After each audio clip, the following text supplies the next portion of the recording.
topics related to principles of programming languages. So last time हम लोग ने जो है एक बेसिक इंट्रोडक्शन देखा था प्रिंसिपल्स ऑफ प्रोग्रामिंग लैंग्वेज के बारे में। मैंने कुछ बुक्स आपको रिकमेंड किए थे, उन बुक्स को आप जो है कोशिश करें, आपको ऑनलाइन मिल जाए तो सबसे अच्छी बात है। बाकी I will give you full support, आपको उसके बारे में चिंता करने की जरूरत नहीं पड़ेगी। So as I was discussing in the last class, unit 1 में ये सभी को दिख रहा है। यूनिट 1 को जो मैंने अभी जो सिलेबस दिखा रहा हूँ यूनिट 1 का,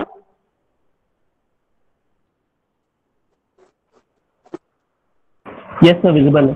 हाँ okay.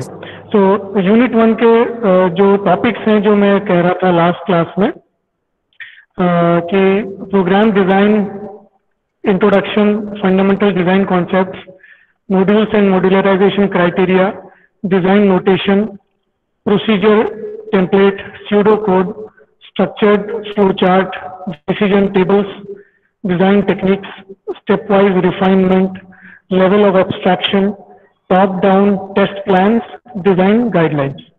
So these are the topics that we will be covering in unit 1. Last time मैंने एक basic introduction आपको दिया था.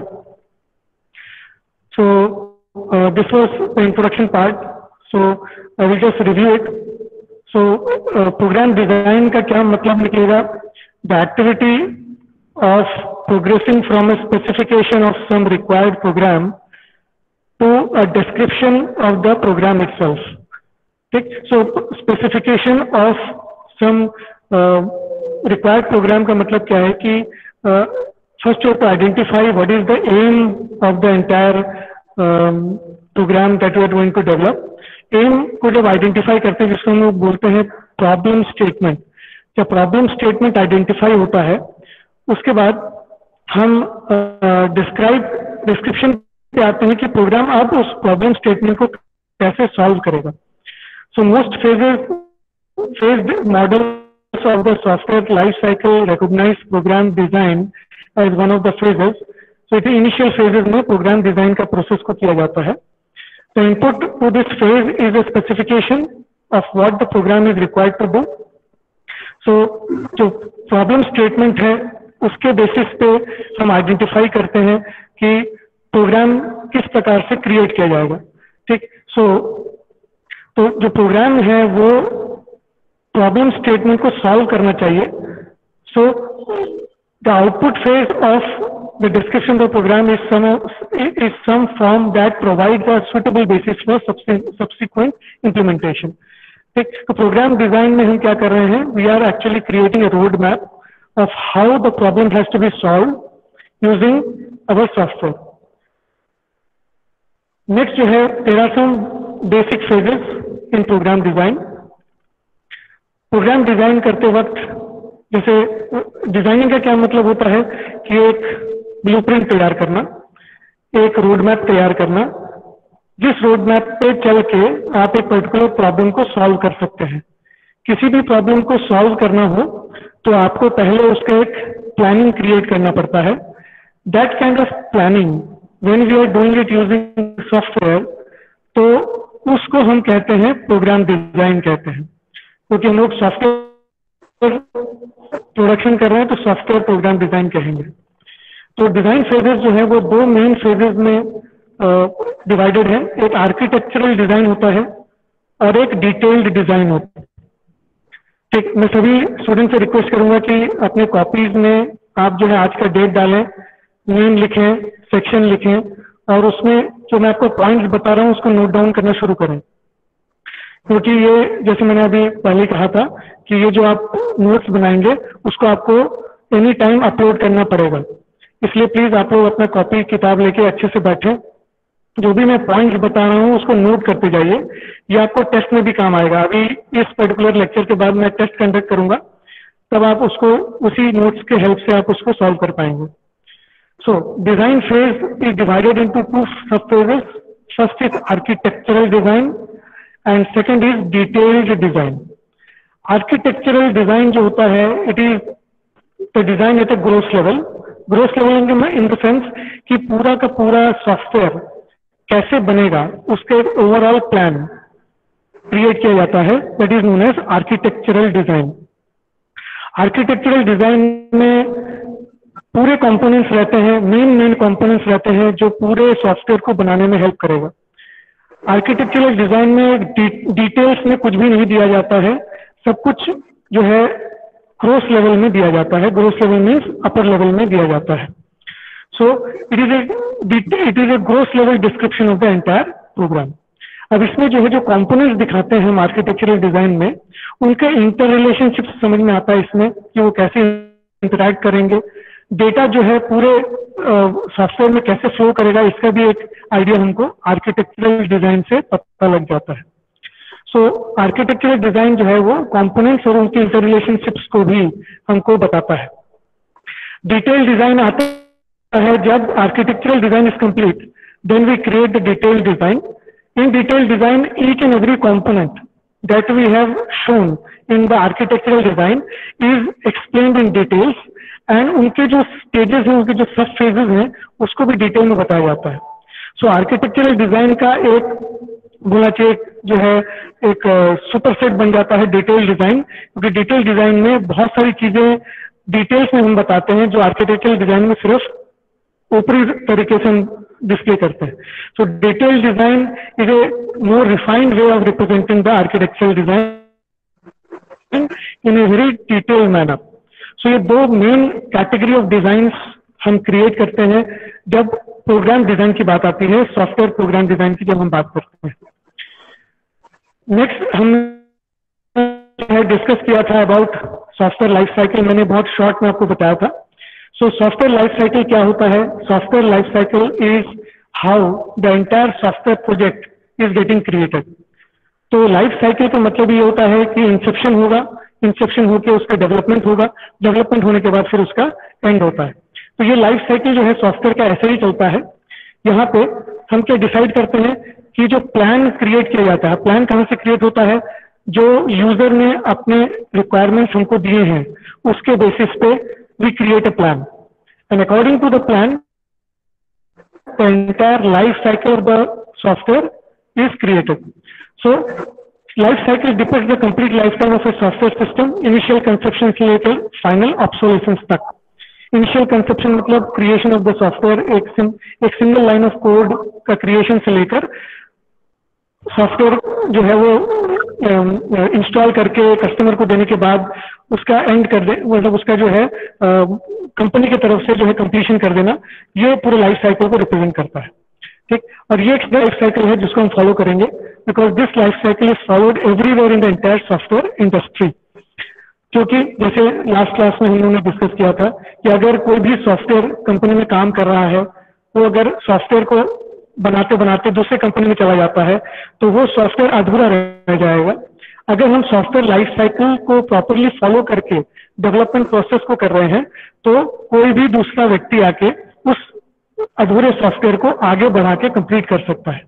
प्लस एक और चीज मैंने आपको बताया था कि सॉफ्टवेयर को फ्लेक्सिबल बनाना, उसको रोबस्ट बनाना, ये सब चीजों के लिए जो है there needs to be some rules to be followed. Programming rules है, डिजाइन रूल्स है, उनको हम फॉलो करते हैं।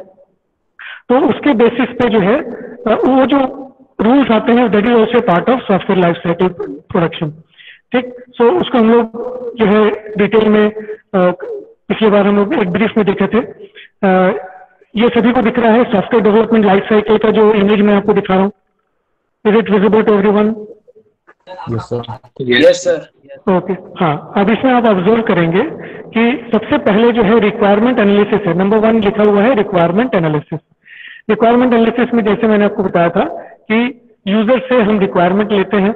यूजर जो है the customer who requires who wants us to create a software to solve or to cater his business needs। देखिए, customer आपके पास तभी आएगा जब वो कोई बिजनेस में है और उसके कुछ बिजनेस नीड्स हैं जो सॉफ्टवेयर के थ्रू जल्दी से जल्दी और एफिशिएंटली किया जा सके, तभी आपके पास वो अपने रिक्वायरमेंट लेके आएगा। सो द कस्टमर जैसे आता है कंपनी के पास रिक्वायरमेंट लेके, तो एक एक्सपर्ट टीम होती है that perform the requirement analysis. Requirement analysis document एक डिटेल डॉक्यूमेंट बनता है उसके बेसिस पे डिजाइन क्रिएट किया जाता है। तो सेकंड स्टेप आएगा जब रिक्वायरमेंट एनालिसिस कंप्लीट हो जाता है तो डिजाइन डॉक्यूमेंटेशन आता है। डिजाइन डॉक्यूमेंटेशन में जैसे मैंने आपको बताया था कि सॉफ्टवेयर डेवलपमेंट में यूनिफाइड मॉडलिंग लैंग्वेज UML जिसको कहा जाता है, उसके बेसिस पे डिजाइन क्रिएट किए जाते हैं। रिक्वायरमेंट एनालिसिस के बेसिस में डिजाइन्स क्रिएट करते हैं और उन डिजाइन्स को सिर्फ सॉफ्टवेयर इंजीनियर समझ पाते हैं। और थर्ड फेज में जब हम जाते हैं तो वो डेवलपमेंट फेज में आता है, जहां पे the designs are implemented in a specific programming language, Java, C++, .NET, PHP, Python, किसी में भी इम्प्लीमेंट कर सकते हैं। डिजाइन जो होता है, the design document which is created is programming language independent. इसी कारण जो भी डेवलपमेंट होगा वो डिजाइन डॉक्यूमेंट को देख के बहुत आसानी से किया जा सकता है। So the development team is expert in a particular programming language and is capable of learning from the design document, understand from the design document. ठीक, सो डेवलपमेंट फेज में आने के बाद फोर्थ फेज आता है, टेस्टिंग का फेज आता है। जब डेवलपमेंट कंप्लीट हो जाएगा तो टेस्टिंग किया जाता है।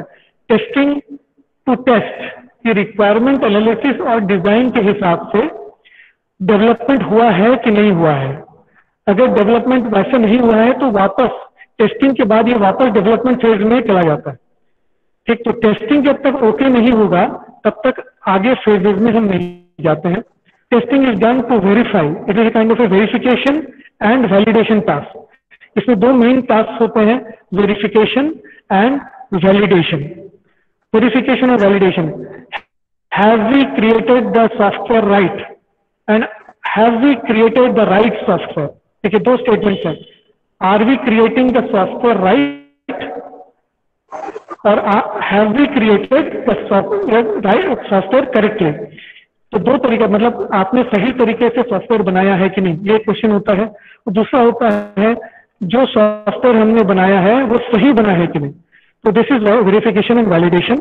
ये दोनों अच्छे से किया जाता है। अगर ये टेस्टिंग पास होता है, ये टेस्ट, ये क्वालिटी मैनेजमेंट ग्रुप होता है, क्वालिटी एश्योरेंस ग्रुप होता है जो इसको पास करता है, उनका सिग्नेचर अगर मिल जाए कि the entire software is according to the requirements and it is fulfilling all the requirements, तब जाके वो डिलीवर होता है। और फिफ्थ फेज में हम आते हैं।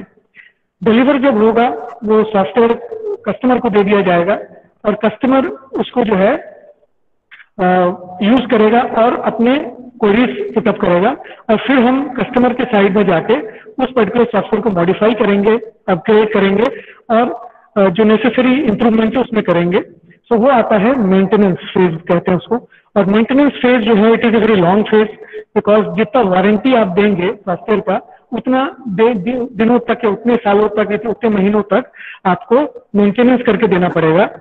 सो ये कॉन्ट्रैक्ट पर रहता है। सॉफ्टवेयर जो कॉन्ट्रैक्ट होते हैं, जो लीगल कॉन्ट्रैक्ट्स होते हैं, उस पर डिपेंड करता है कि मेंटेनेंस फेज कब तक चलेगा। और जब मेंटेनेंस फेज चलता रहता है we assume that the software is complete.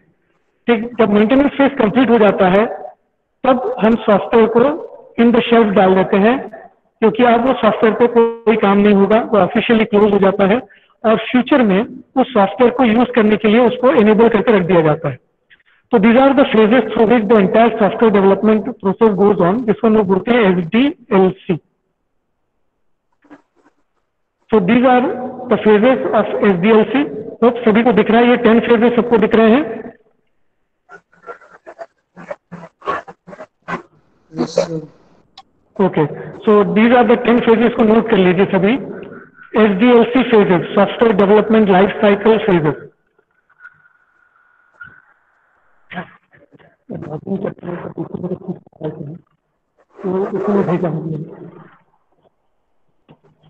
तो ये 10 फेजेस हैं। पहला है यूजर रिक्वायरमेंट्स, सेकंड है सिस्टम रिक्वायरमेंट्स, थर्ड है सॉफ्टवेयर रिक्वायरमेंट्स,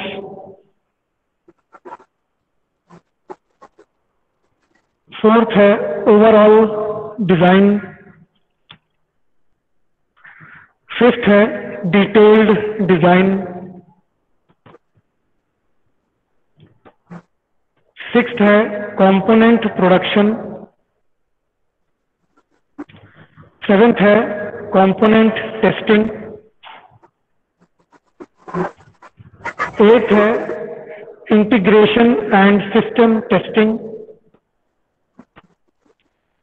9th है acceptance testing and release. 10th है operation and maintenance.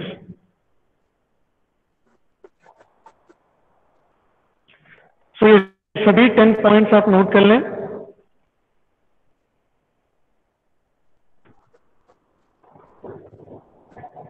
So I will repeat again. These are the software development life cycle phases, SDLC phases. Phase 1, user requirements. Second, system requirements. Third, software requirements. Fourth, overall design. Fifth, detailed design. Sixth, component production. Seventh, component testing. Eighth, integration testing and system testing. Ninth, acceptance testing and release. 10th, operation and maintenance. So these are the 10 phases. ठीक, so user, अब पहला phase से शुरुआत करेंगे, user requirements. तो phase number 1, user requirements. तो user requirements में अब ये देखिए, इसमें जो लिखा हुआ है इसको आप लोग नोट करते जाएं, मैं इसको जो एक्सप्लेन करते जाता हूँ। ठीक है, तो यूजर रिक्वायरमेंट से क्या काम होता है? बेसिकली यूजर रिक्वायरमेंट का काम है कि to listen to the customer. User requirement phase में एक एक्सपर्ट टीम होता है, there is an expert team जो कस्टमर के साथ बैठ के बातचीत करते हैं, जहां पे कस्टमर अपने रिक्वायरमेंट्स को स्पेसिफाई करता है। ठीक, तो टीम ऑफ एक्सपर्ट्स की क्यों जरूरत पड़ी हमको? टीम ऑफ एक्सपर्ट्स की इसलिए जरूरत पड़ रही है क्योंकि कस्टमर अपने वर्ड्स में कहेगा जो लेमन टर्म्स में रहता है, वो टेक्निकल टर्म्स में बातचीत नहीं करेगा। हो सकता है कि सिर्फ 5% कस्टमर्स हों जो टेक्निकल वे में समझते हो चीजों को, बाकी जो 95% कस्टमर्स मिलेंगे वो नॉन टेक्निकल ही मिलते हैं। तो उन लोग जो कहेंगे, whatever they require, whatever they say, will be in layman terms, in a non-technical way they will express themselves. So if they are expressing themselves in a non-technical way, those non-technical terms cannot be used to create the design document for production purposes, because the production team can only understand technical jargons and they can only understand the technical way of creating the software. So software development is an engineering process, technical का काम है, तो जो document बनना चाहिए वो भी technical document बनना चाहिए।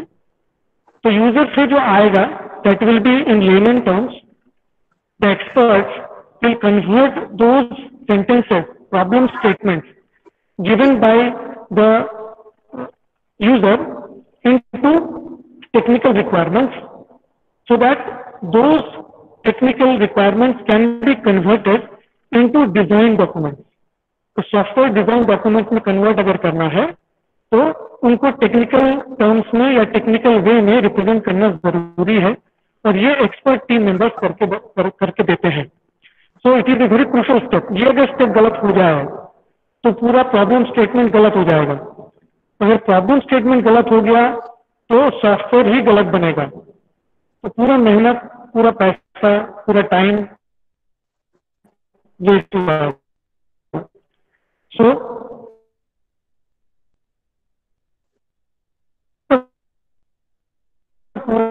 सॉफ्टवेयर डेवलपमेंट डिपेंड करता है, सक्सेस जो है इस फेज 1 पे ही डिपेंड करता है। फेज 1 अगर बिगड़ गया तो बाकी सभी फेजेस बिगड़ जाएंगे। ठीक, so phase one is very crucial. तो यहाँ पे क्या होता है, डेवलपर और कस्टमर मिलके दे define the overall objective for the software, कि सॉफ्टवेयर क्या अचीव करेगा।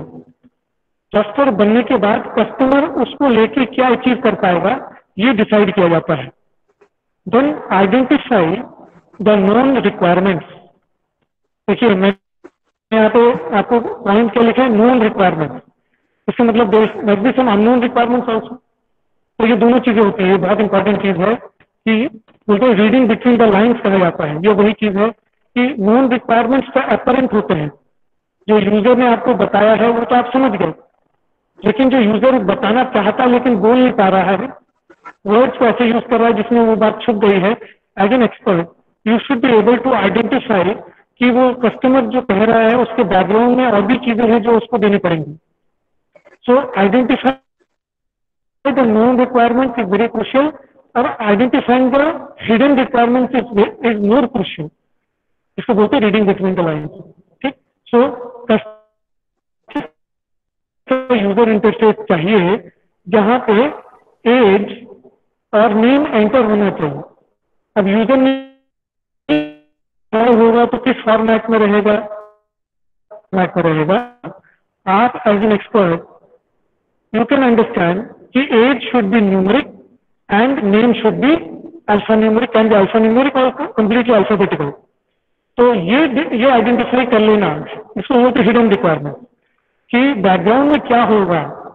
सामने जो दिख रहा है वो ठीक है, लेकिन बैकग्राउंड में भी तो कुछ करना पड़ेगा। इसका मतलब जब बाई चांस को अगर नेम की जगह न्यूमेरिक वैल्यूज डालना शुरू करे तो आपको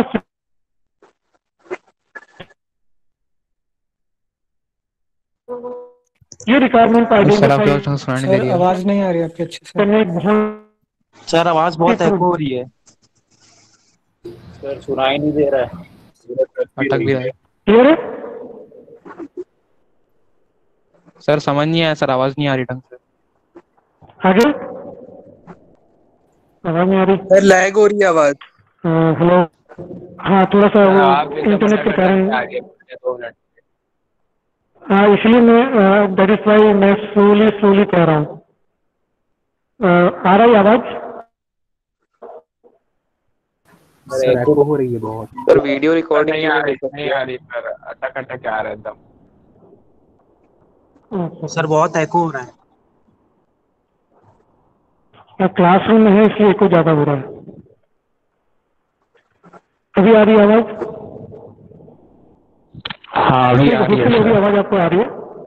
गुड, वो नेट के कारण से होता है। So I will repeat it, no problem. So identifying the non requirements के बारे में जो हम डिस्कस कर रहे हैं कि ऐसे रिक्वायरमेंट्स जो अपरेंट हैं, दिखते हैं, लेकिन ऐसे भी रिक्वायरमेंट्स होते हैं जो नहीं दिखते।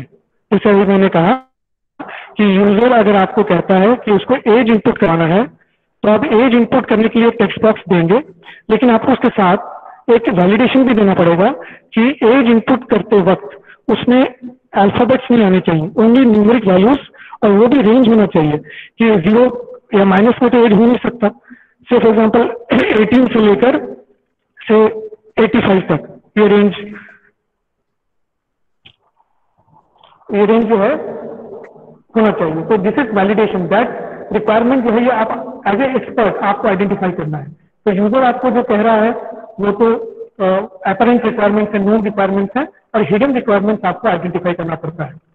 उसके बाद the analyst then outlines those factors and requirements that are not visible normally but are mandatory from development point of view. अभी ये जो मैंने अभी वर्ड जो सेंटेंस पढ़ा है ये वही चीज है जो मैं एक्सप्लेन कर रहा था कि ऐसे रिक्वायरमेंट जो हिडन है, जो डेवलपमेंट के लिए बहुत जरूरी है, वो एज एन एक्सपर्ट आप आइडेंटिफाई कर सकते हैं, यूजर आपको नहीं बताएगा।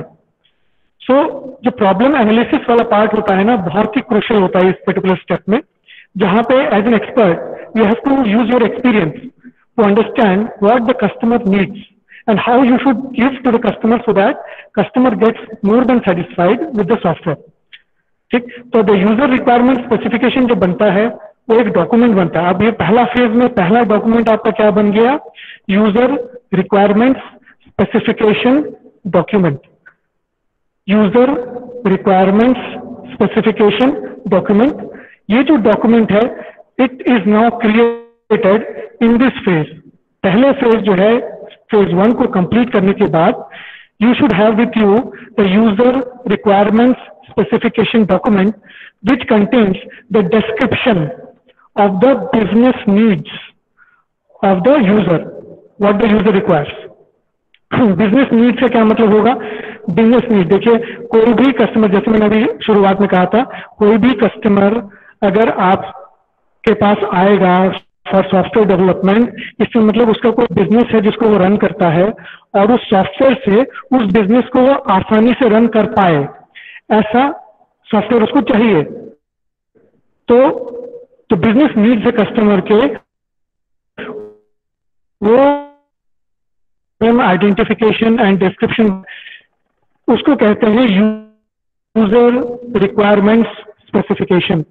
इसमें न केवल प्रॉब्लम स्टेटमेंट होता है प्लस टेक्निकल डिटेल्स भी होता है कि इन प्रॉब्लम स्टेटमेंट्स को स्टेप वाइज कैसे सॉल्व किया जा सके, एक गाइडलाइंस दी जाती है इसमें।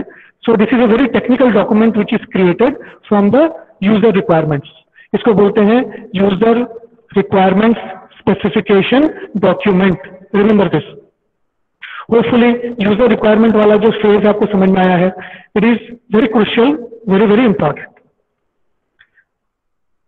सेकेंड फेज है सिस्टम रिक्वायरमेंट्स। अब इसमें जो टेक्स्ट लिखा है सब लोग प्लीज नोट कर लीजिए, अपने नोट्स में इसको नोट कर लीजिए। सिस्टम रिक्वायरमेंट्स, अब मैं इसके बारे में डिस्कस कर रहा हूं, आप लोग लिखते भी जाइए और सुनते भी जाइए। सो सिस्टम रिक्वायरमेंट्स जो है वो क्या है, that system needs to do in order to provide a capability.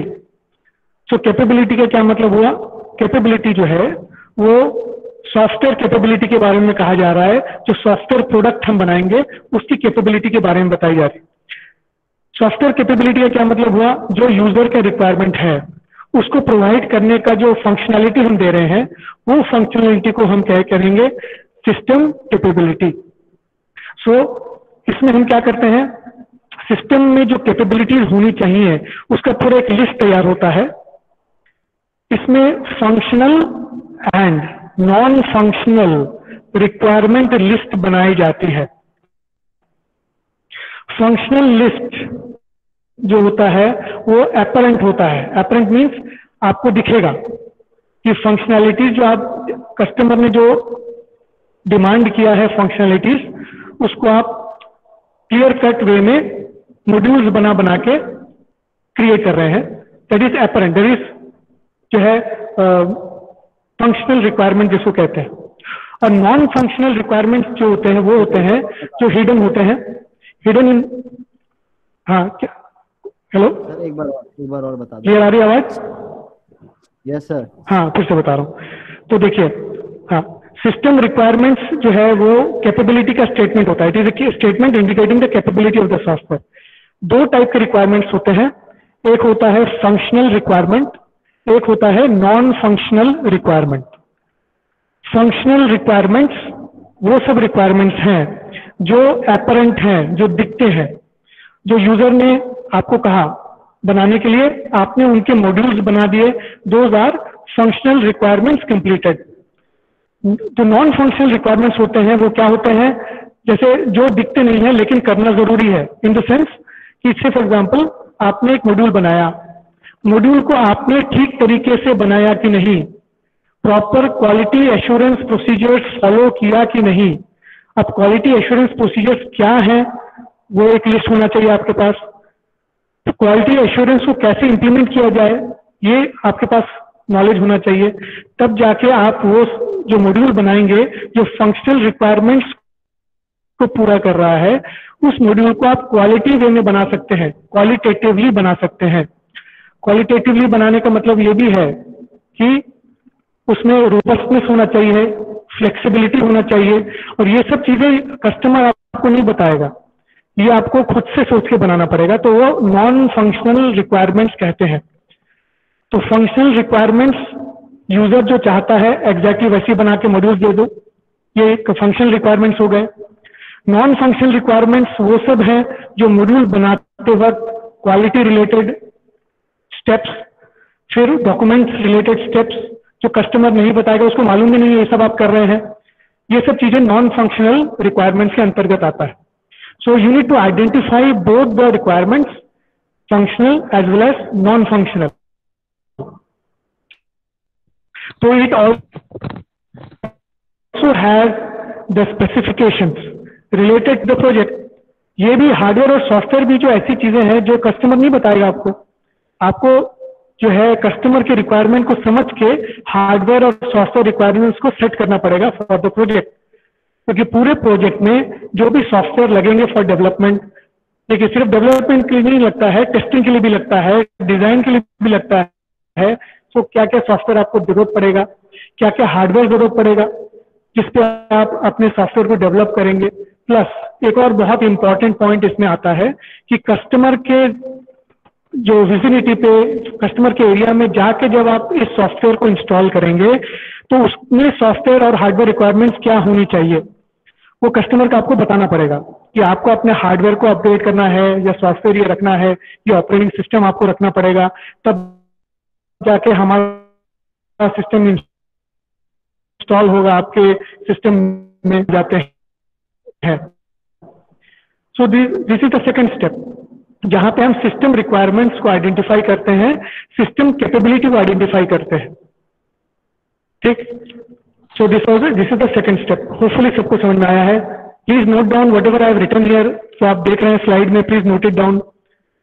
ठीक, थर्ड स्टेप में आते हैं, phase 3 software requirements.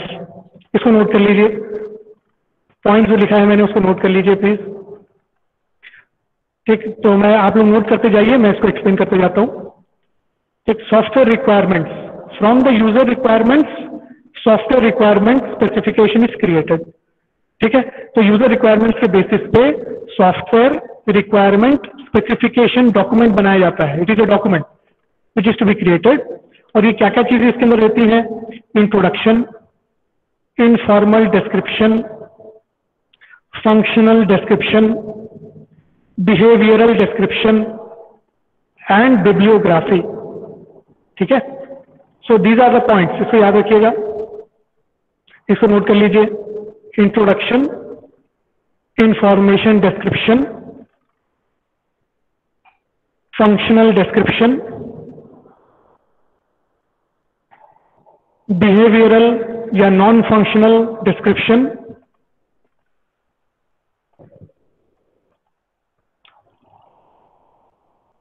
And lastly bibliography.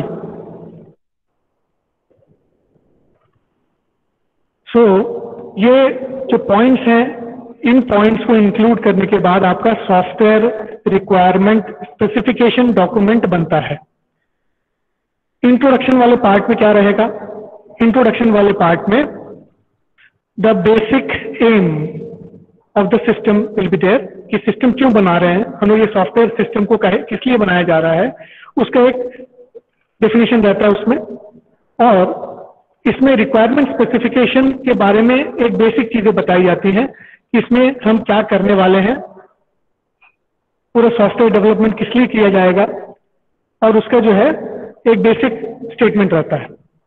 Information description में प्रॉब्लम स्टेटमेंट को थोड़ा एनालाइज करके स्टेटमेंट्स लिखे जाते हैं कि ये प्रॉब्लम स्टेटमेंट जो दिया गया था कस्टमर के द्वारा, उसके बेसिस पे we have form some technical description, वो टेक्निकल डिस्क्रिप्शन उसमें रहता है। तीसरा जो पॉइंट है फंक्शनल डिस्क्रिप्शन, उसमें जो मैंने अभी कहा था, जो एपरेंट है, जो दिखता है, जो कस्टमर को दिखना चाहिए, वो सभी फंक्शनैलिटीज का लिस्ट रहता है। हम ये क्यों बनाते हैं फंक्शनैलिटी का लिस्ट इसलिए बनाया जाता है, इससे हम सॉफ्टवेयर की बाउंड्री सेट करते हैं कि सॉफ्टवेयर इतना ही चीजें देगा, इससे ज्यादा नहीं देगा, इससे कम नहीं देगा। तो फंक्शनल डिस्क्रिप्शन में number of functions to be developed दिया जाता है जो ऑफिशियल होता है, और ये वैलिडेशन करते वक्त हम यूज करते हैं वेरिफिकेशन करते वक्त यूज करते हैं कि जब सॉफ्टवेयर बनने से तैयार हो जाता है तो वो फंक्शंस उसमें आ रहे हैं कि नहीं आ रहे हैं। तो फंक्शन लिस्ट क्या होगा, the capability of the software जो यूजर को चाहिए, वो फंक्शन का लिस्ट जो है वो फंक्शनल डिस्क्रिप्शन में रहता है। It helps to create a boundary in which the work has to be done. उसके बाद जो नेक्स्ट जो पॉइंट है बिहेवियरल या नॉन फंक्शनल डिस्क्रिप्शन। जैसे अभी मैंने कहा कि ऐसी बहुत सारी चीजें हैं जो कस्टमर नहीं बताएगा। तो आपने एक टेक्स्ट बॉक्स बनाया जिसमें एज है, उसमें न्यूमेरिक वैल्यू सिर्फ एंटर होना चाहिए, नॉन न्यूमेरिक वैल्यू एंटर होने से एरर मैसेज डिस्प्ले होना चाहिए। सो ये हो गया non functional description of all the functions. जितने भी फंक्शंस हैं उनसे रिलेटेड जो नॉन फंक्शनल डिस्क्रिप्शंस हैं और पॉइंट्स हैं उसमें दिया जाता है। That also helps to identify the boundary in which the development has to be done. उसके बाहर नहीं जाना है, उससे ज्यादा कैपेबिलिटी देना नहीं है सॉफ्टवेयर को, उससे कम कैपेबिलिटी नहीं देना है। और लास्ट में बिब्लियोग्राफी आता है जिसमें रेफरेंसेस दिए जाते हैं कि आपने ये सब पूरे जो डिस्क्रिप्शन हैं, जो भी चीजें हैं, कौन से डॉक्यूमेंट से निकाला है। इसके प्रीवियस वाले जो डॉक्यूमेंट्स हैं, देखिए जितने भी डॉक्यूमेंट्स आपके बनेंगे एसडीएलसी फेजेस में, सबको यूनिक नंबरिंग दिया जाता है, वर्जन नंबरिंग किया जाता है और उसी से आइडेंटिफाई किया जाता है, रेफरेंस में दिया जाता है कि हमने उस नंबर डॉक्यूमेंट से इस इंफॉर्मेशन को उठाया था। सो इंट्रोडक्शन में, इंफॉर्मेशन डिस्क्रिप्शन में, फंक्शनल डिस्क्रिप्शन में, बिहेवियरल डिस्क्रिप्शन में जो भी पॉइंट्स आपने लिखे हैं उसको आपने कहां से रेफरेंस से उठाया था वो बिब्लियोग्राफी में दिया जाता है। ये जब पूरा बन जाता है it is known as software requirements. ठीक है, इसको हम लोग सॉफ्टवेयर रिक्वायरमेंट्स कहते हैं। ये सॉफ्टवेयर रिक्वायरमेंट स्पेसिफिकेशन डॉक्यूमेंट है। ये फेज जो 3 है ये कंप्लीट होने के बाद सॉफ्टवेयर रिक्वायरमेंट्स स्पेसिफिकेशन डॉक्यूमेंट बनता है। ठीक, सो होपफुली बताइए तो एक बार फिर से। किस चीज का, किसकी जो बारे में बताना है सर? Non functional description. हाँ, नॉन फंक्शनल डिस्क्रिप्शन के बारे में बता रहा हूँ। अब देखिए कोई भी फंक्शन, जैसे अभी जैसे मैंने आपको कहा कि यूजर ने आपको रिक्वायरमेंट दिया है कि एक टेक्स्ट बॉक्स बनाएंगे जिसमें एज और नेम एंटर होना चाहिए और वो मेरे डेटाबेस में चले जाना चाहिए। तो ये है फंक्शनल रिक्वायरमेंट। फंक्शनल रिक्वायरमेंट क्या हुआ, एक टेक्स्ट बॉक्स होगा जिसमें एंटर योर नेम लिखा रहेगा, एक टेक्स्ट बॉक्स होगा जिसमें एंटर योर एज लिखा रहेगा और एक सबमिट बटन रहेगा। अब नॉन फंक्शनल रिक्वायरमेंट क्या हुआ कि जब कोई एज एंटर करेगा तो आपको यूजर ने तो बताया नहीं कि एज जब एंटर करेगा उसमें कोई अल्फाबेट कर लो या रिजेक्ट करो, लेकिन हम अपना दिमाग क्या लगाएंगे कि जब एज वाले टेक्स्ट बॉक्स में कोई अगर अल्फाबेट एंटर करता है तो हम उसे रोकेंगे। वहां पे एक पॉपअप मैसेज आना चाहिए, इनवैलिड एज। कोई अगर एज -100 पुट कर रहा है तो भी गलत है, तो भी एक पॉपअप मैसेज आना चाहिए, invalid age, put an age between 18 to 86 for example. ठीक, वो रेंज आप बता देंगे कि इसी रेंज में वैल्यू लेगा, इससे इस रेंज के ऊपर या नीचे वैल्यू नहीं लेगा, अल्फाबेट नहीं लेगा। ठीक, only numeric values are allowed. ये सब चीजें जो है नॉन फंक्शनल है। ये जो है आपके यूजर ने आपको नहीं बताया, आप इसको सोच के बना रहे हैं।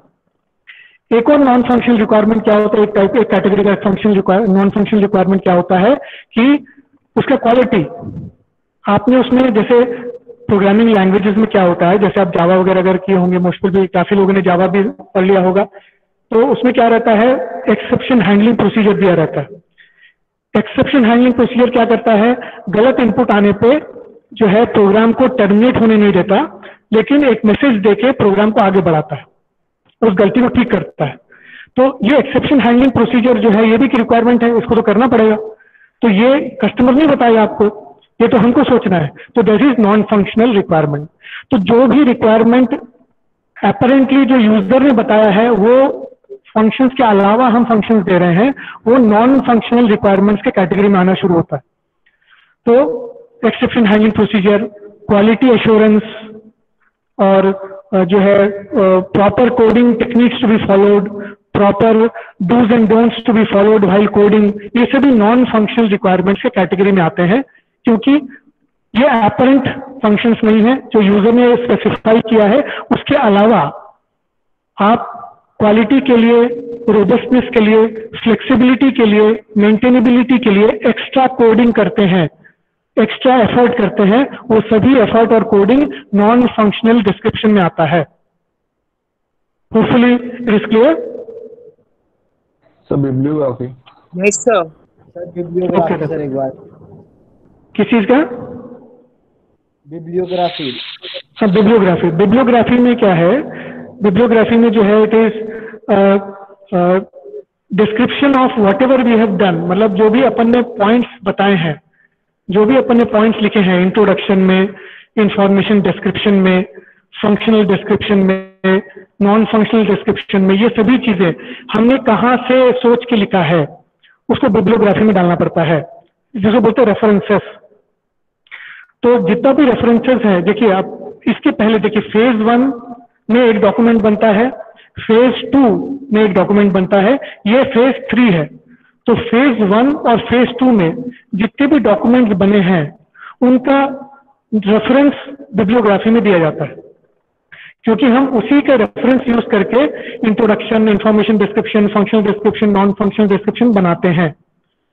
ये हम क्या बोलते हैं, हम बेसिस बताते हैं कि हम किस बेसिस, हम सपना देख के नहीं लिख रहे हैं इसको, हमने एक बेसिस बनाया है, जिस बेसिस एक साइंटिफिक बेसिस पे, एक टेक्निकल बेसिस पे हमने ये सभी चीजें पॉइंट्स लिखी हैं। तो वो जो बेसिस है, वो रेफरेंसेस जो है वो बिब्लियोग्राफी में एज ए स्टेटमेंट दिया जाता है कि this functional description is referred from this document, this non functional description is referred from this document, this paragraph, this page number वगैरह वगैरह।